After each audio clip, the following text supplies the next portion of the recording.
Welcome to News, GK. Billie Eilish dares to write, twisted, love songs. Hit Me Hard and Soft, her third album, is both concise and far-reaching.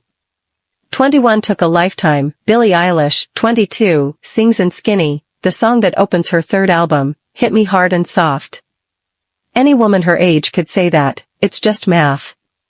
But even before she was old enough to vote, Eilish had packed a lifetime of accomplishments into a career that she began in 2015 as a teenager uploading songs to SoundCloud. Since then, Eilish has racked up billions of streams, an armload of Grammy Awards, 2 Oscars and a full-length documentary. On Hit Me Hard and Soft, she deliberately tamps down some pop expectations while she warily embraces others. Eilish has both the time-honored musicianship that awards shows admire and the meta-narrative savvy of her digital-era generation. Countless imitators have learned from, and been emboldened by, her blend of raw revelations, graceful melodies, and wily productions, abetted by her brother and songwriting partner, Phineas. Their historically grounded pop recombines musical theater, parlor songs, punk, folk, electronica, soundtracks, bossa nova, industrial rock and more. Eilish brings to all of them the poise of a vintage crooner, the capacity to float above beats and jolts, to treat a microphone as a confidant. Her voice can be breathy and intimate or eye-rolling and sardonic. At very strategic moments, she reveals her power to belt. Eilish's 2019 debut album, When We All Fall Asleep, Where Do We Go, mapped gothic nightmares, adolescent obsessions, and lingering traumas along with an occasional giggle. Her second, Happier Than Ever in 2021, reacted directly to the attention, shock, exploitation, stalking, exhaustion and newfound power that success brought her. Skinny is a hushed update on Eilish's superstardom. Am I acting my age now, / am I already on the way out, she sings, along with thoughts on her body shape, finding non-toxic love, her sense of isolation and a resigned reaction to social media. The internet is hungry for the meanest kind of funny / and somebody's gotta feed it. Yet even as Skinny connects back to Happier Than Ever, it's a transition, a parting glance as Eilish moves from her very individual situation toward her version of more generalized pop songwriting. For an artistically self-conscious hitmaker like Eilish, the proverbially difficult third album calls for self-redefinition, rethinking the past and challenging fair-weather fans. On Hit Me Hard and Soft, Eilish and Phineas further expand their sonic territory, reveling in electronics and plush subtleties, while they alternately honor and warp pop structures. At the same time, Eilish takes on a more conventional assignment, to write songs, particularly love songs, that don't have to be all about her.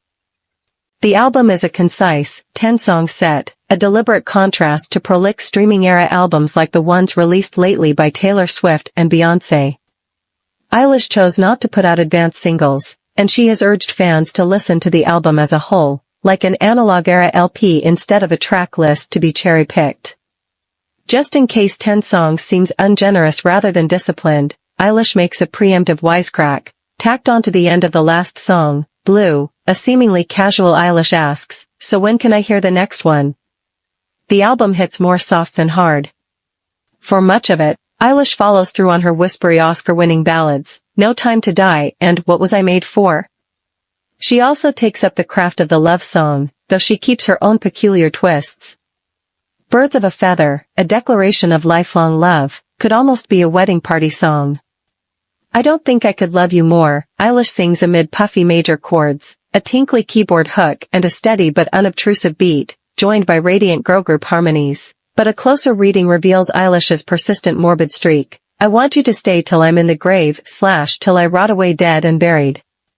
Eilish is even more poppy and upbeat in Lunch, with handclaps and a thumping beat as she sings about being infatuated with a girl. She's the headlights, I'm the deer, and declares, she dances on my tongue / tastes like she might be the one. Of course, Eilish gives equal time to love's downsides. In The Greatest, the singer puts on a brave face as she's ignored and rejected by the object of her affection. She sings with quiet patience over a pizzicato string quartet arrangement, only to explode near the end. All the times I waited for you to want me naked, she sings in a shattering crescendo. I made it all look painless, man I am the greatest. The greatest. In the Ride L'amour de ma vie, Eilish belatedly admits that her ex wasn't the love of her life. I told you a lie, she sings with an unrepentant lilt. Still, she sounds a little miffed that you moved on immediately.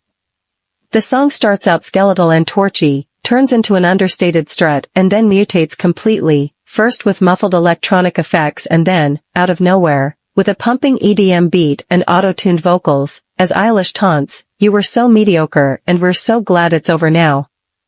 That's the swerve into the album's final, more experimental stretch. In the multi-part Bittersweet, the singer finds herself in a furtive affair, "I can't fall in love with you, / no matter how bad I want to," as her voice is surrounded and eventually swallowed up by shifty, spooky electronics. Blue pulls together the album's through lines, picking up lyrics from the other songs. It begins as a hooky pop tune about lost love. "I'd like to mean it when I say I'm over you, / but that's still not true," Eilish sings over oohing, ahhing backup vocals. But midway through, the song dissolves into an eerie, glacial ballad about a someone scarred by a damaged childhood. "I don't blame you, / but I can't change you," Eilish croons, as a siren wails from deep in the mix. At the end, a string quartet takes over with a wordless dirge. In that song, and for a good part of the album, Eilish turns her gaze toward characters outside herself and sets aside easy pop satisfactions. She has earned the prerogatives of a superstar, and on Hit Me Hard and Soft, she's using them.